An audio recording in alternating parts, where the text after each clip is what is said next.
Hey there guys, how are you? Happy New Year and a happy 2019. I can't believe it's like 2019 already. I'm not sure where 2018 went, but I am very looking forward to this new year. Today is the 2nd of January. On the 1st of January, yesterday, we went for a nice long walk around town to see how the Handmade went, and we actually went walking around the old town and looked over Edinburgh city centre and looked at the castle. I didn't go into the castle, but you can see the outside of the castle for free just by walking up to it.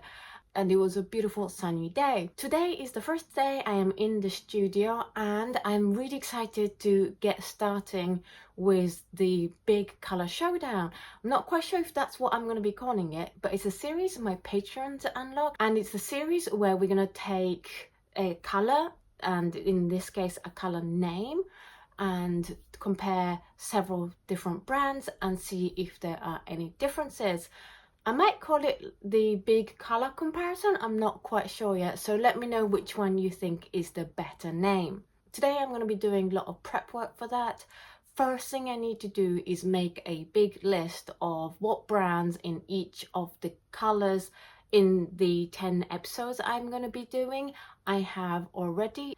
And then the second thing I need to do is start making some templates for me doing the colour swatches for the videos, and I'd love to have your company while I do that. So I've made a list on my laptop of each episode and all the possible brands that I think I have, and now I need to go through all the stocks of paints I have and see which ones of these brands I have for each colour.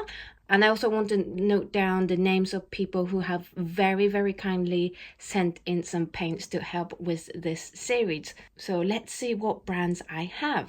One thing I did do was make this new board for hanging up my paints. I've had these three, 1, 2, 3. That one has Holbein and the top row is Holbein, and then this is all Daniel Smith.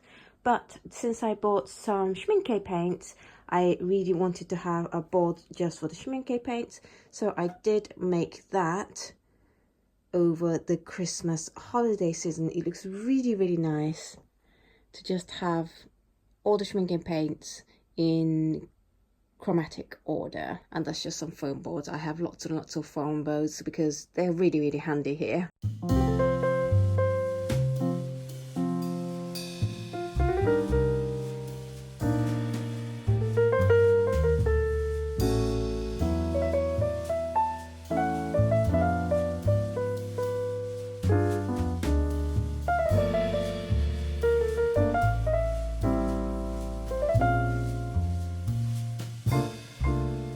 Now that I've checked those colours, here are my Snellier colours that I am now going to check to see what colours I have.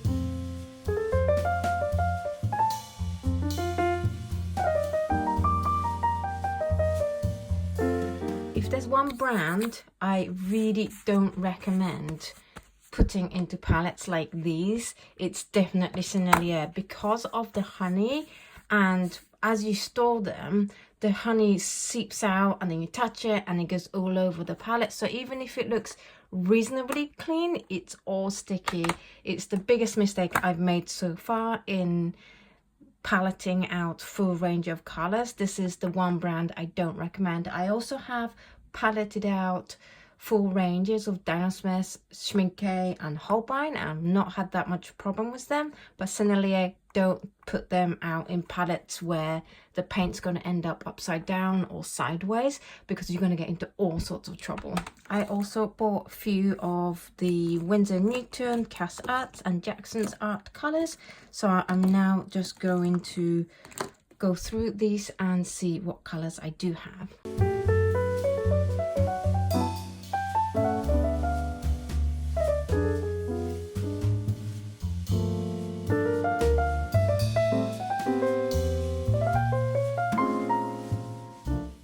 This is a big basket of paints and paint sets that people have been very kindly sending in. I'm going to go through all of them and see what colours I have that can be used for this series, as well as the colors that people have been specifically been sending in to help with this series.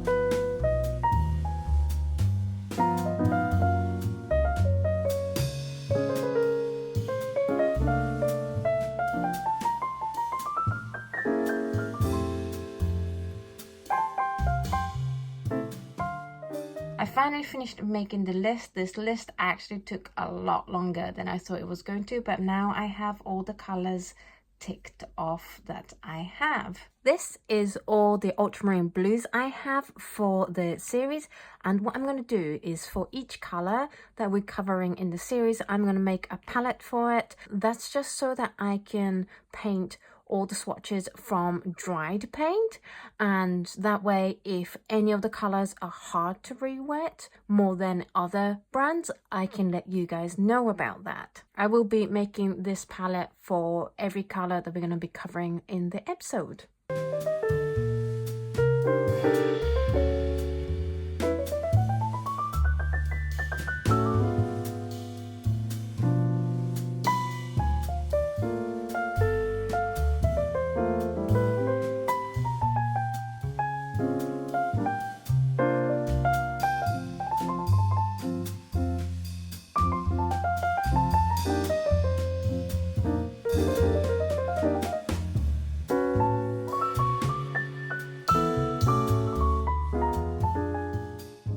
I've poured the paints.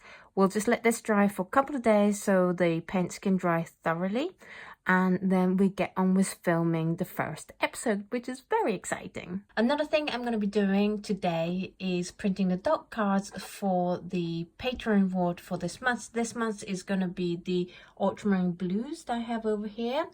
I get a lot of questions on what printer you should be using if you want to create waterproof prints onto watercolor paper, maybe an outline, so that you can paint over it. My answer isn't a printer model per se, but a particular ink that you need to be using to be able to print waterproof onto watercolor paper. And I'm just pulling this up because I need to replace these two cartridges on my printer, and the printing ink you need is called the Bright Ultra by Epson. It has to be this one.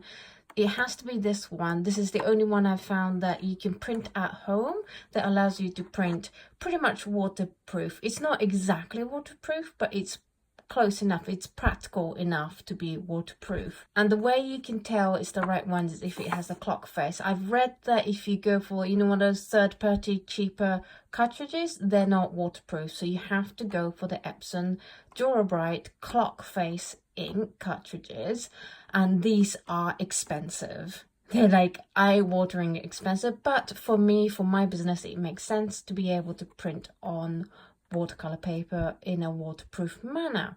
So in terms of printer, you want printers that can take this ink, and you can see here some of the models of the printers that can take this cartridge. Not all Epson printers can take this. I have the, where is it? The 7210, because that prints up to A3, which is really handy for me. But obviously you can go for just one that prints on A4 if that's what you want. As I said, this is my printer. It's absolutely huge. It can print up to A3, but obviously you can find compatible Epson printers that are down to A4 size. So I just need to change the cartridge.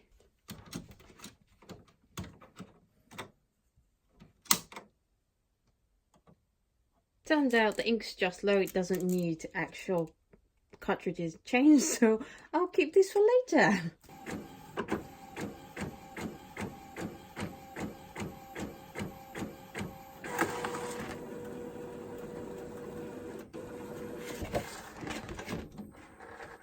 So that is the first sheet printed. There's 8 on the sheet. I just need to print more sheets of this and then cut them up into individual card sizes. One thing I do need to mention is that most watercolor paper that is 300 DSM isn't technically within the limits of what these printers can use, and only some of those printers that are listed on here, these things, I think work with papers that are heavier than basically the lightest of watercolor paper. I will make a more detailed video about this, but for now, please don't email me if you buy a Workforce printer and it doesn't print your watercolor paper of choice. I don't want to be sued for recommending a printer that won't print on your paper. I just know that it prints on this particular paper, which is a Bockingford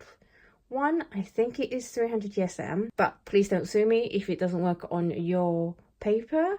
Please do your own research, and please know that you're taking a risk when you're buying it. So probably recommend you to buy it from somewhere where you can do a test run, maybe go to a shop and get them to do a print with the paper you want to be printing on, or buy it from somewhere that you can do a test run and return if it doesn't work out for you. Because it is a very costly investment indeed. I've printed and cut up 40 sheets of the dot card, so I am hoping that that is going to be enough for this month. All I need to do now is tape these onto the board so it doesn't slip while it dries, and then pour the paints on it.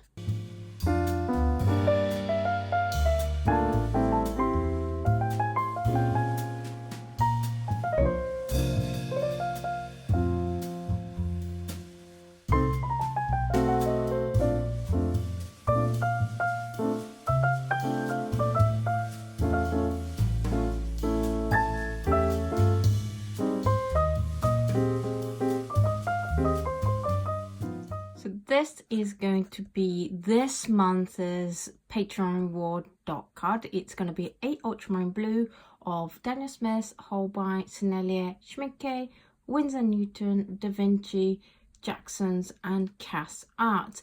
It's a great way to compare 8 top brands of watercolors in ultramarine blue without having to buy 8 tubes just to give them a go. If you want to receive this month, then be sure to be signed up to the appropriate tiers over on my Patreon, which is patreon.com/Oto Kano. That's the first lot done. I usually make about 2.5 boards, just like this. And it's so nice to see so many ultramarine blues just laid out.